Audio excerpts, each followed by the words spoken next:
Hey, Slater Crusaders, America's the greatest country in the world. Thanks for being here. All I'm hearing about lately are UFOs. Every time I tune into the news or open it, whatever, UFOs, UFO sightings, UFO this. So I thought we'd do a special on UFOs and see if anyone can convince me that aliens exist. I do not believe that aliens exist. Matt Walsh does.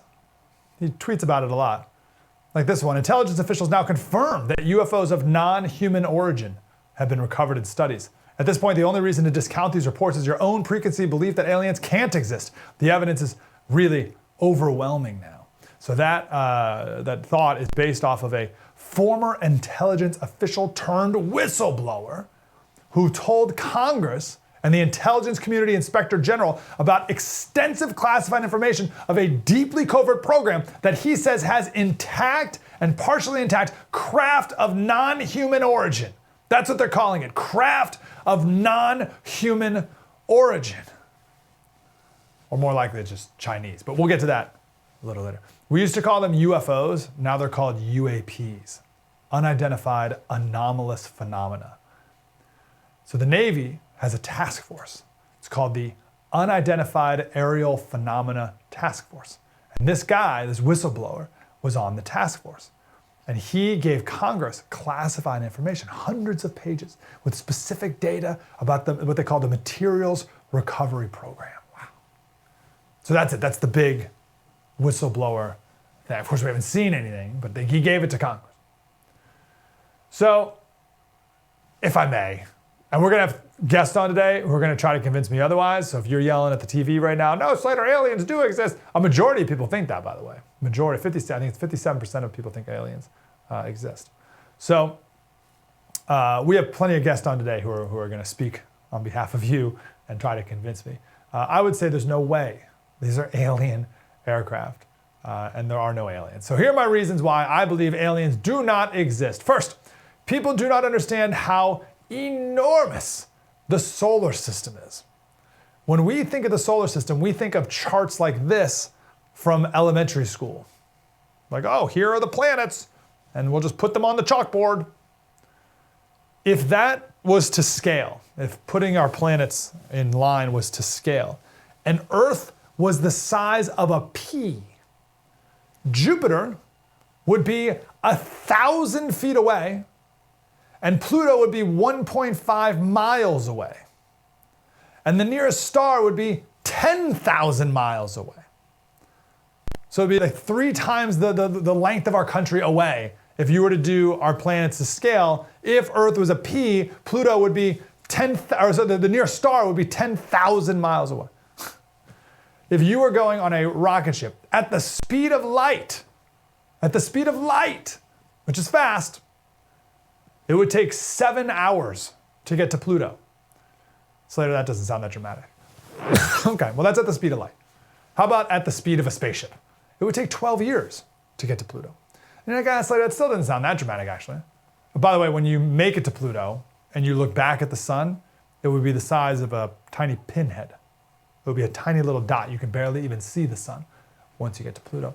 But Pluto isn't even close to the end of our solar system. It's not even close.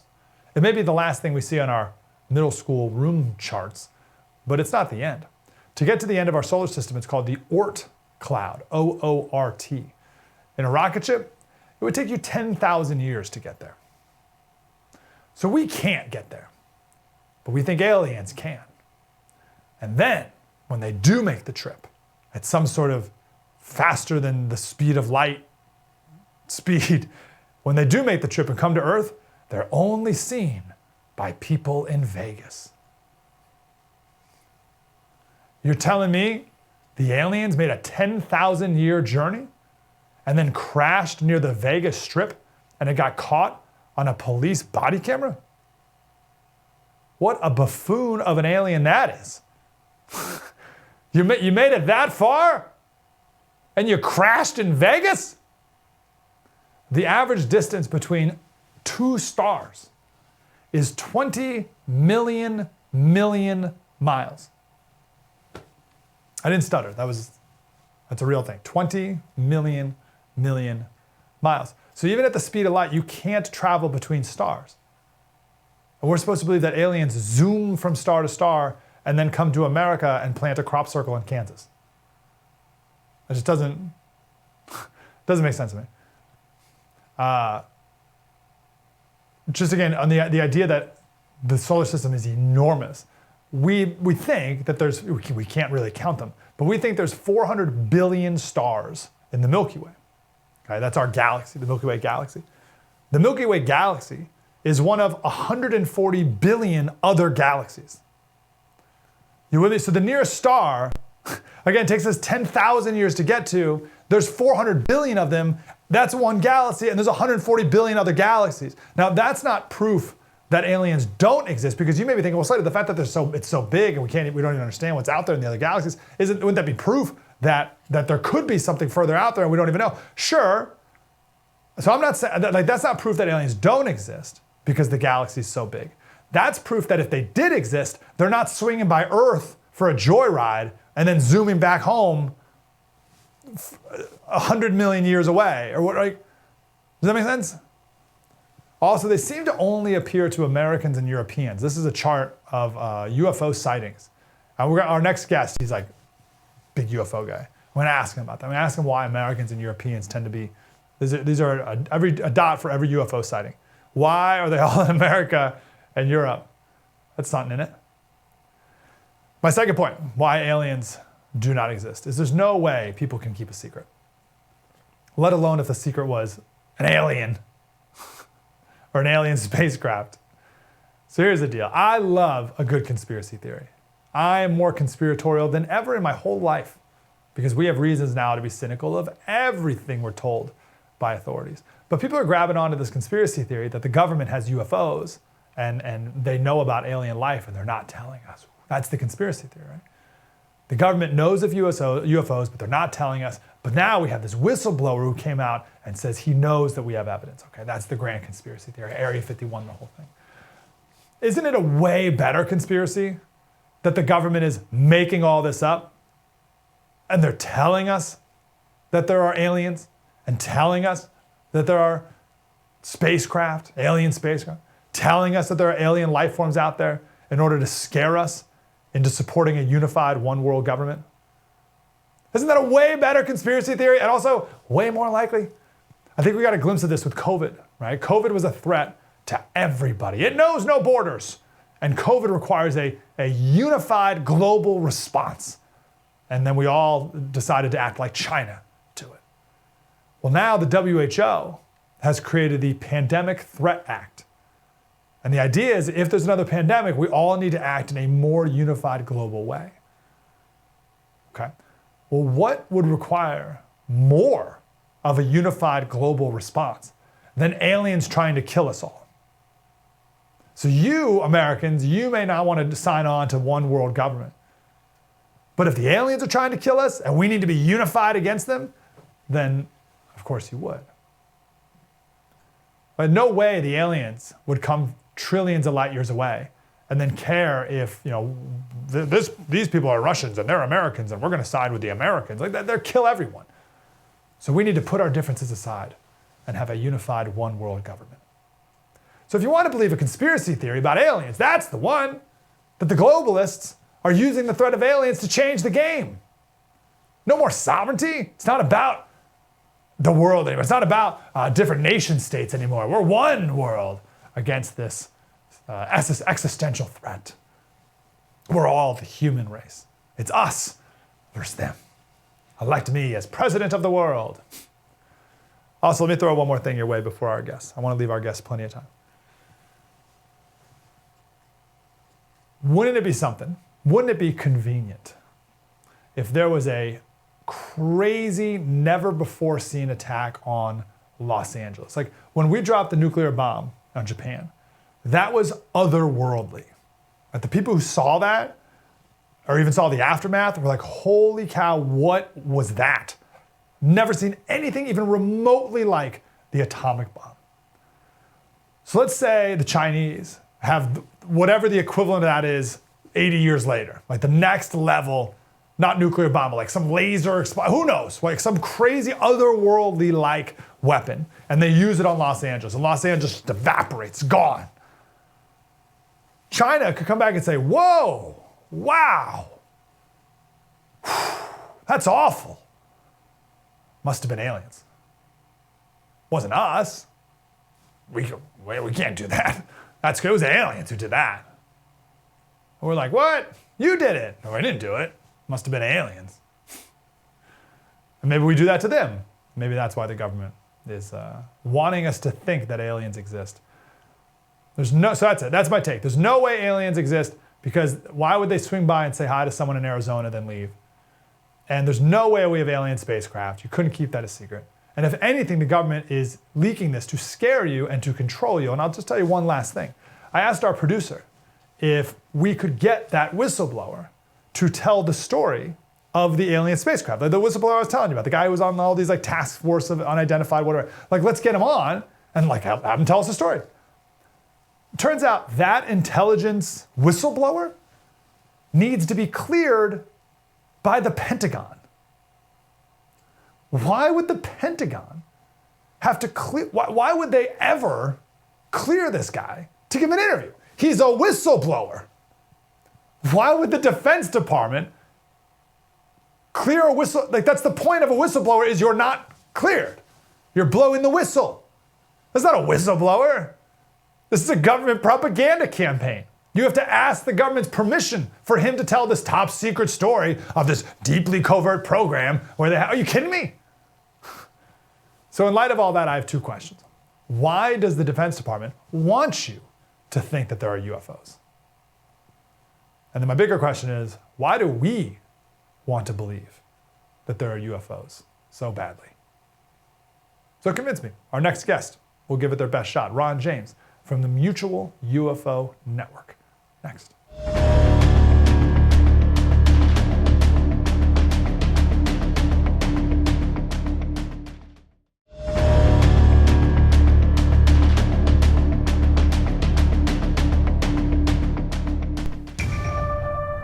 The UFO reality can no longer be denied. In 2017, the New York Times broke a front-page story about a shadowy government program. Pentagon had this secret UFO monitoring agency which nobody knew about. Don't ask me, because I'm not going to tell you. Instead of answers, we've been given a new narrative. The UAPs are not ours or any foreign government's. Then the question is, whose are they? You can ask the questions, but who are you going to ask them of? And you've got to make sure you're asking the right people. There are many things that are out there in the ether that aren't officially brought to our attention. How would it have to be officially brought to your attention? I'm bringing it to your attention. Do you expect to see real answers in this report? Honestly, I don't think so, Jake. Memorable quote in that is, technology not of this earth, not made by man. That's a profound moment.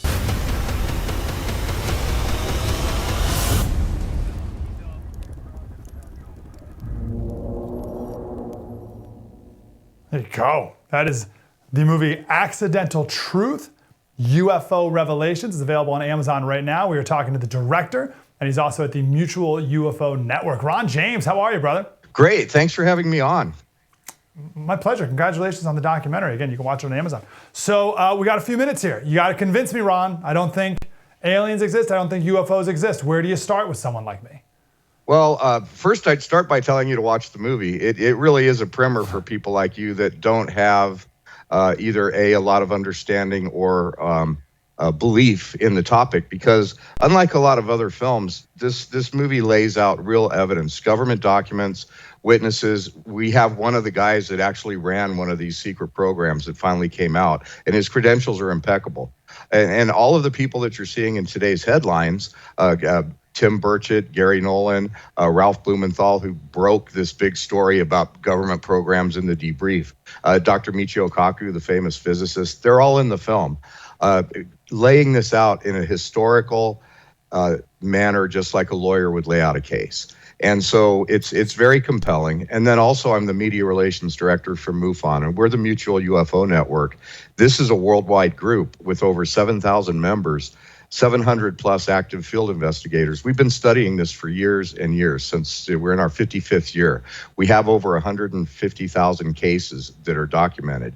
Now, as far as trying to convince you from the ground up, very few scientists at this point will say that there's no life in outer space, that we're the only living beings in the galaxy. And so not believing in aliens is definitely on the wrong side of even most scientific conjecture at this point. Now, not believing that they're interacting with humans or that we have any kind of contact with them or that they can get here from vast distances in space, that's justifiable at this point, but there seems to be a lot of evidence to the contrary. And so, to not believe in aliens, the first part, well, there's probably life in outer space. Most people agree. So you might want to take another look at that. Now, not believing that we're being interacted with or that they're coming here or that they have a footprint on our history, there's a lot of evidence that's coming out to the contrary. MUFON, the why would they come such great distances to plant a crop circle or to crash in Vegas or to swing by and then zip away? What do you think their motivation would be? Well, there could be a lot of motivations for alien interaction. And the other thing is that the possibility that they're coming from another planet is only one option of many that are being discovered and talked about right now by mainstream science. There's a guy, Dr. Gary Nolan at Stanford, who invented a new way to do mass spectrometry.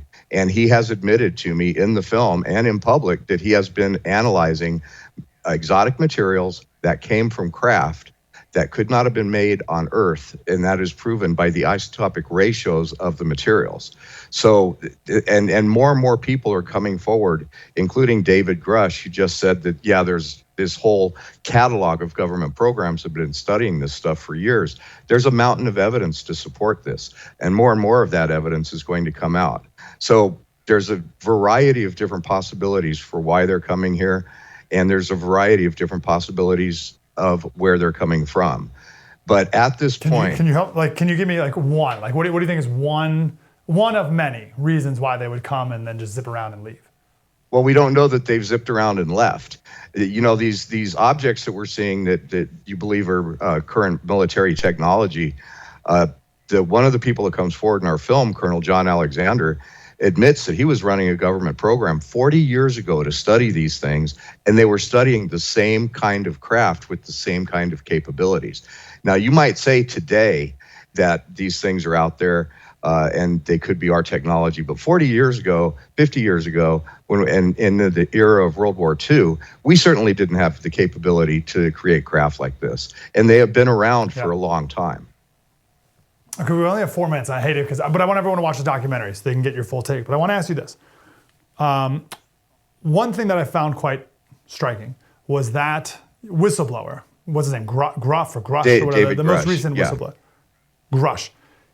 We wanted to have him on the show, but he needed to be approved by the Pentagon in order to do an interview. What kind of whistleblower needs Pentagon approval in order to talk about top secret, deeply covert stuff? If not, this is indeed actually a Pentagon propaganda campaign to get people to believe that there are UFOs for some reason. Well, if there wasn't such a history to support the story that he's telling, then we might be a little more skeptical. But the fact of the matter is, the new whistleblower legislation that was included in the Defense Appropriations Act, it covers people who know information about this to come forward and make statements, mostly behind closed doors, to Congress.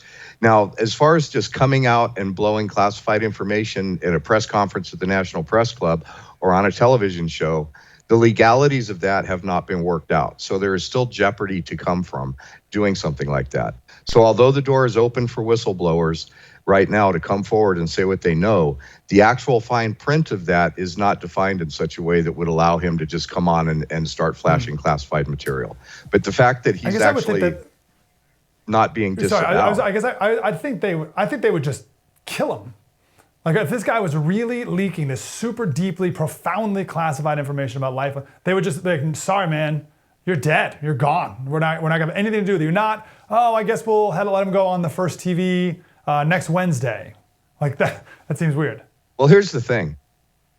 The people that have been managing this secret, and they do exist, they've been managing this at a very, very deep level. Our modern day politicians, most of the people in the Pentagon, not read in. Very few people understand what really went on. Very few people are left that have the entire bird's eye view. However, because of changes in technology and the way we're progressing, the information about the existence of whatever this is not something that's going to be kept a secret for long, because it's becoming more and more obvious. And so the powers that be are allowing a certain amount of information to come out under a new narrative that absolves all these people from the sins of the past, for lack of a better word. And what David Grusch is doing is coming forth and exposing the fact that, yes, we do have these things, and yes, there have been these programs, and yes, they are so secret that even a president can't get read in fully in modern day. And if this was just coming out of the blue, we'd be like, okay, that's hard to believe. But the problem is, what he's saying is supported by 70 years of evidence, thousands of eyewitnesses, the lab results from technology. MUFON is in possession of a Freedom of Information Act request that acknowledges that the government is in possession of exotic materials shot from UFOs recovered by the Department of Defense and studied at a very specific laboratory, and what those materials are and what they might be capable of and what they're made of. We have these reports. It was given to us by the Defense Intelligence Agency, and we published them in the movie.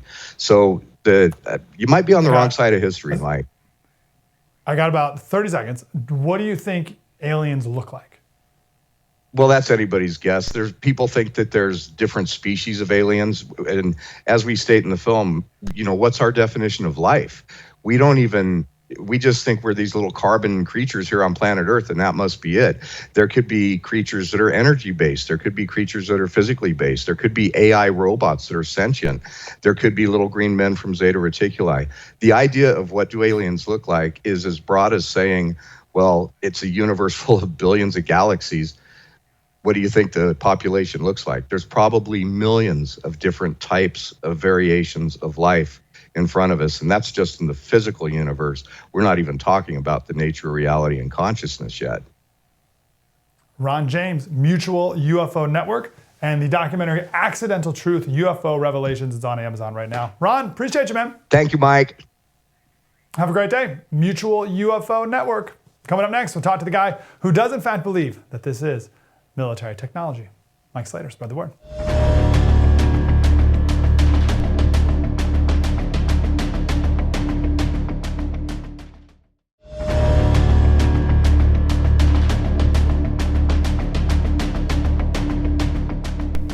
If you're telling us the truth, everyone, the entire American public, has been lied to for decades. Yeah, there's a sophisticated disinformation campaign targeting the U.S. populace, which is extremely unethical and immoral. You are saying to the human race, for the first time, an official intelligence representative at a high level from the US government is saying publicly, we are not alone. We're definitely not alone. Absolutely, the data points empirically that we're not alone, yeah.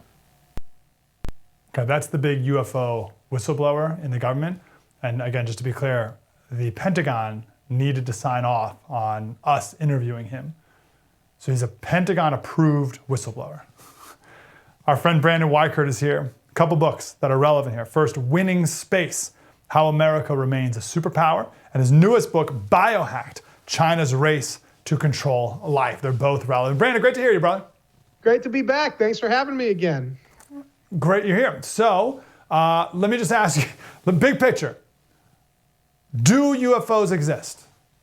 Well, whatever we're seeing is certainly not easy to identify for most people. So in that way, it's unidentified. So we know they're there. I do think there's something there. But as you know, I'm not sold on this idea that it's E.T. looking for a friend. So if it's not an alien, what is it? I think it is next generation, highly exotic, U.S. military, Chinese military, Russian military craft. It's hard for us to understand this and to visualize it. But I made a reference earlier to the atomic bomb. Right. And I feel like if you were living in 1945, the atomic bomb would seem otherworldly. And it's been a while since we've maybe, well, I'm not saying, there's been other, like the stealth bomber seems pretty otherworldly too. So you're suggesting it's like a whole nother step of military capability that we don't know about. Like what? So right now, just think about what David Grusch said, the whistleblower, the Pentagon-approved whistleblower. What did he say there? He said that there is a, quote, Cold War going on between the United States, China, and Russia to retrieve these craft.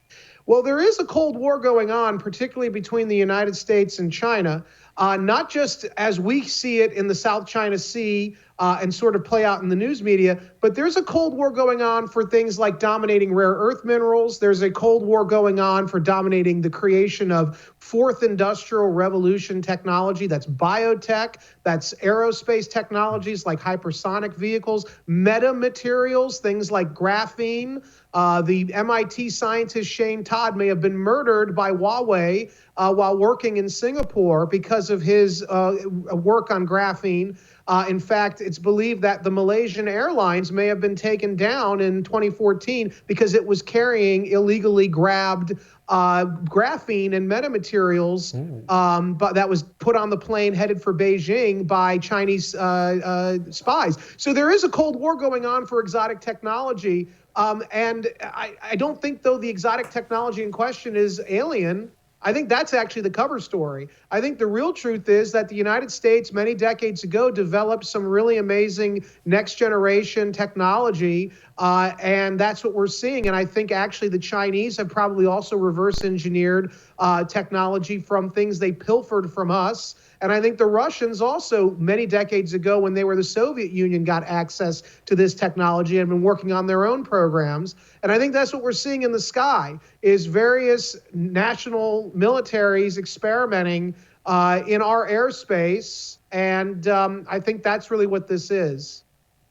Can you help us understand the order of magnitude difference between what we know military is capable of, like when we go to an air show, versus what a hypersonic missile or one day, I suppose, jet is capable of? Well, so hypersonic technology is even kind of old when you consider it. I mean, we've been working with the hypersonic technology for decades. Now, we haven't scaled it up. This has been America's problem, is we always develop these amazing new technologies and we really don't scale it up. It's China who will then take the technology and actually scale it up to something that they can use. So in the case of hypersonic, the Chinese military has probably the most sophisticated hypersonic program in existence today. They have vehicles that can travel around the Earth at 3,800 miles an hour. And then they tested this vehicle 2 years ago, the summer of 2021. It came within 20 miles of its intended target in the Gobi Desert in China after circling the Earth, I think, 30 times at 3,800 miles an hour. We don't have a system. Whoa. Yeah, we don't have a system that can defend against that. Our air defense network is primed for defending against conventional ballistic missile technology. And that hypersonic technology is technically somewhat old. So it is likely that our military and now the Chinese military and the Russian militaries, they are experimenting on a small scale with technology that might even be generations ahead of that. The question is, can they scale it up and apply it in a fashion that will help them strategically to change the outcome of strategic issues? We know China wants to dominate these fields so they can become the #1 superpower by 2049, the 100th year anniversary of the founding of the People's Republic of China. And they need to be able to have scalable technology like this. How long does it take to travel around the whole world at 3,800 miles an hour? Relatively instantly. We know that, for instance, this technology could reach here within 5 to 10 minutes. And again, our air defense network cannot defend against this tech. And that's the scary thing. So an airplane flight to China is, I don't know, well, it gets a little bit hours? different. It gets a little bit different when we're talking about putting people, and it's a little bit different. But basically, a hypersonic glide vehicle traveling at that speed or even faster, it's believed China can get, because they have a larger wind tunnel for testing and building these things than we do presently. So conceivably, it could be as little as 5 to 10 minutes, at most half an hour. And we don't have the ability to track and defend against that right now. Okay, so all that, like, that's crazy and like really bad too, if you're American. But like, how does that explain like that video out of Vegas with the police body camera? It's like, there's green light. Like, what is that? maybe it is aliens, but again, I think given where that is located, there's a lot of defense installations there doing all kinds of weird tests. It's possible that this was a malfunctioning thing. And I mean, what I think is going on is an elaborate cover story. I think the Chinese, and I think this, I've been warning the military. In fact, Grusch's home agency, the National Geospatial Intelligence Agency, NGA, I've consulted with before, and I have spoken to people there. I've spoken to people at DOD in which I explain, I believe China has caught up with us and may even be leapfrogging us in critical next generation technologies. And I think what the DOD might be doing is putting out an elaborate cover story to try to bluff China from using this next generation technology in war against us by saying, hey, look, China, we've got little green men that we captured decades ago, and we've had decades of lead time to develop this stuff. Maybe that's not true. Maybe that's a bluff. Okay, so that's my last question for you. We only got about 2 minutes. Okay. That whistleblower, like the fact that whistleblower he's approved is a Pentagon approved, like that doesn't make sense. So what's the play there for the Pentagon? I think it might be some desperate attempt at deterrence. The Chinese have technology now that they can beat us with if they apply it, and they've shown they can apply it in the real world. So maybe this is a Hail Mary attempt by the Pentagon to try to keep China from pulling the trigger on deploying these systems in combat, because these systems can actually beat us. We don't have defenses against us. So if we tell them we've got little green men, and it kind of gets in their headspace and scares them even for a few years from using these systems, maybe we can catch up too. But I think that's what's That's great. That's right. And we have, not only do we have the little green men, we also have we have their spacecraft and their materials that aren't of this planet even. And we can use those to who knows what, but you better not attack. That is crazy. Brandon Weichert, Winning Space, How America Remains a Superpower, a must read, and his newest book, Biohacked, China's Race to Control Life. Brandon, always good to talk to you, brother. Thank you, sir. Coming up next, we'll talk to a writer for Timcast News. He also wrote a book about paranormal and all the UFOs, and he's talked to a ton of these people all across the country who have seen UFOs, who have been abducted by aliens. We'll get his take next.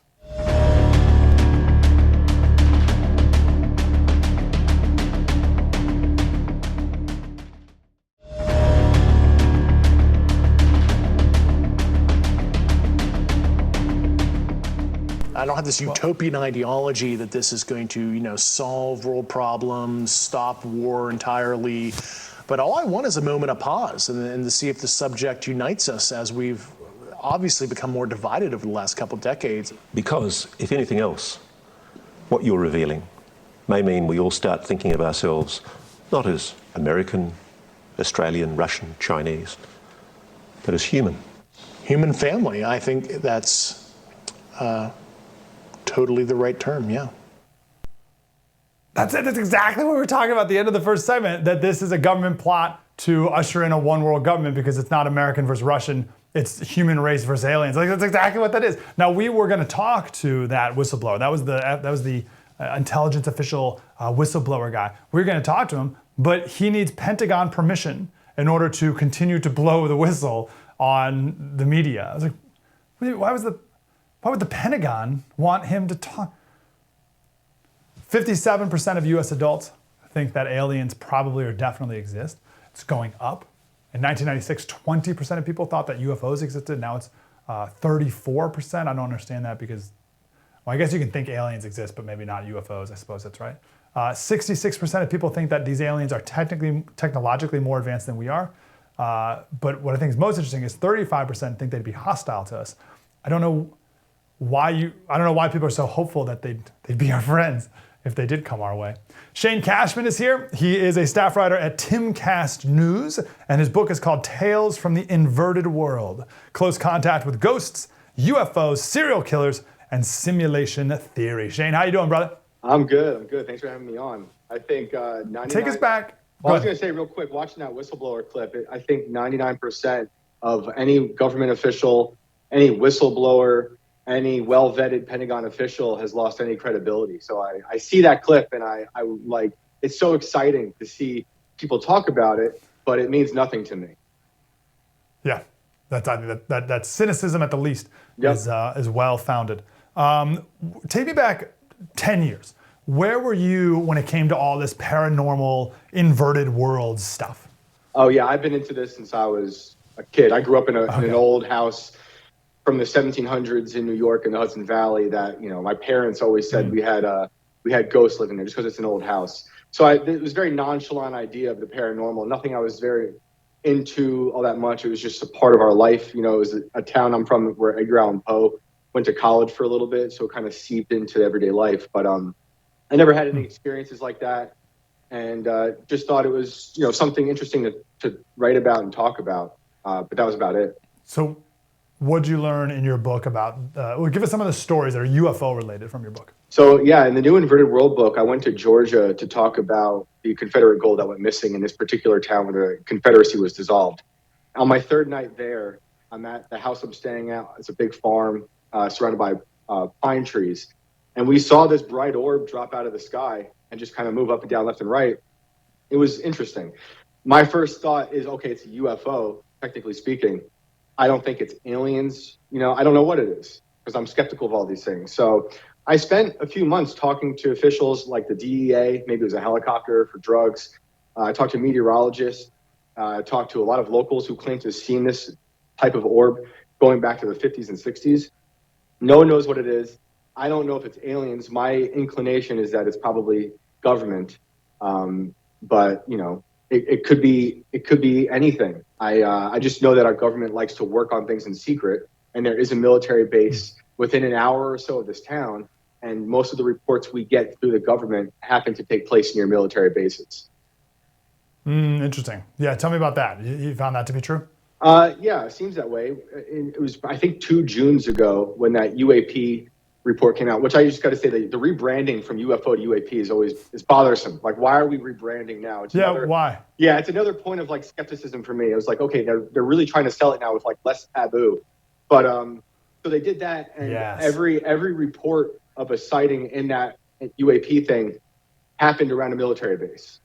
So in my mind, that's them saying we're testing something, and you citizens of Earth are our experiments, or you're our test subjects, right?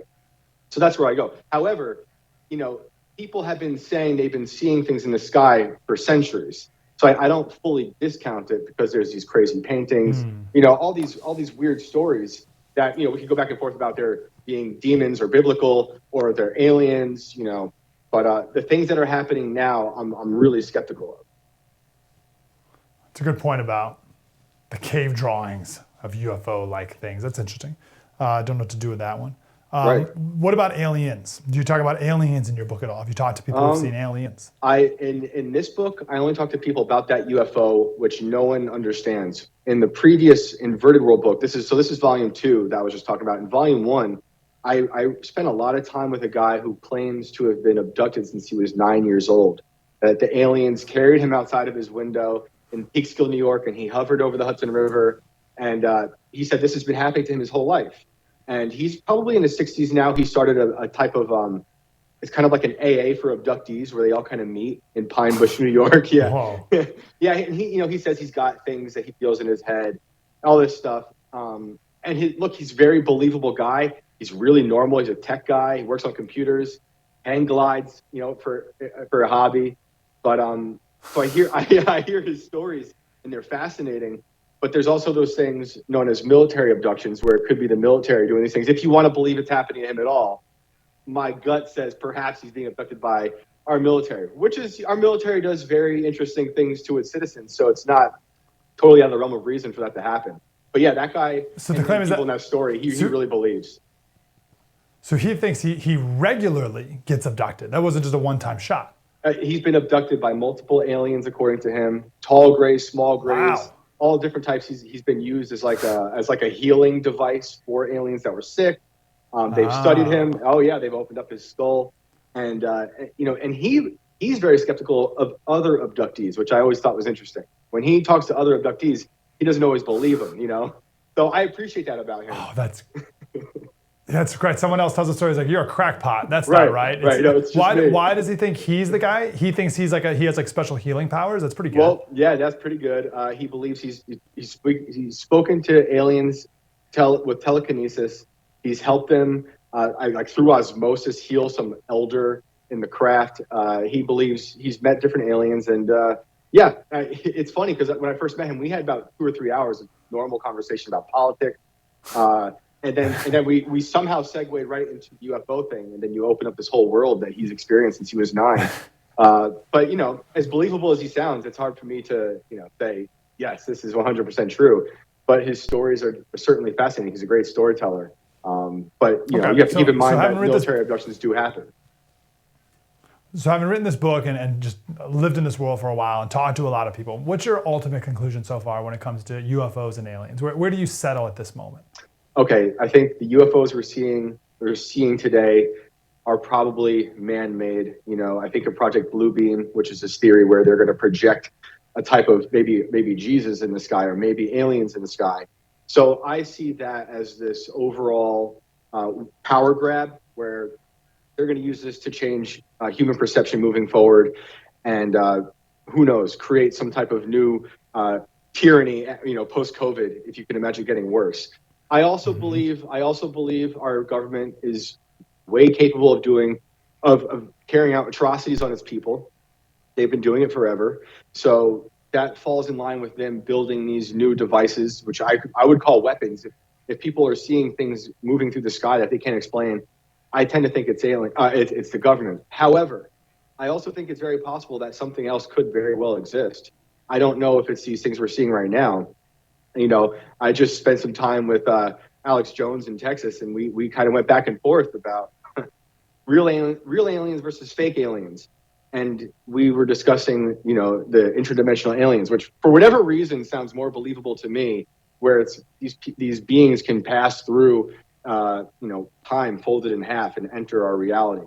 Maybe they're demons. Yeah, I don't know. That's the counter argument to my opening segment, which is our universe is so massively big it would take you 10,000 years to get to the nearest star. Right. So they couldn't go that far and that fast and then do a crop circle here. But if they could go between dimensions, then that would be the explanation to make sense of that. Right. One. I love that I'm in a world. I love that I'm in a world where I think that that's more believable than aliens in outer space. But for whatever reason, here I am. But I also just don't want to discount a lot of things people have seen throughout the ages at the same time. So I'm just in this world of skepticism where a lot of things are definitely interesting, and I don't know yet how to parse through all of it. But when I see these things happening on Twitter where they're sharing videos of the UFO in Las Vegas crashing, or that alien crouching behind some backyard, it looks so blatantly false to me that I don't know why people grab onto those things and see it and parade it around as evidence. Shane Cashman, if you want to trip out, read his book, Tales from the Inverted World, Close Contact with UFOs, Ghosts, UFO Serial Killers, Simulation Theory, and of course, Timcast News. Shane, let's talk again, man. Appreciate you. Yeah, thank you very much for having me. Well, that's our special. This will probably be the most popular special we've ever done in the many years of the Mike Slater Show on the First TV. This will probably be the most popular one we've ever done. How about that? What do we do with it? You won't find meaning in aliens. I'll leave you with this, because actually there's so much I want to say. We're going to do a special podcast just on this, on politics by faith. We're going to do it just specifically, because how do we look at this from a biblical perspective? We didn't have time to do that today. So I want to do that on the podcast, Politics by Faith. If aliens do exist, they'll probably come and kill you anyway. So then you're still faced with the same big question. Where will you go then for all of eternity? All that stuff is still true and relevant, whether they exist or not. Mike Slater, spread the word.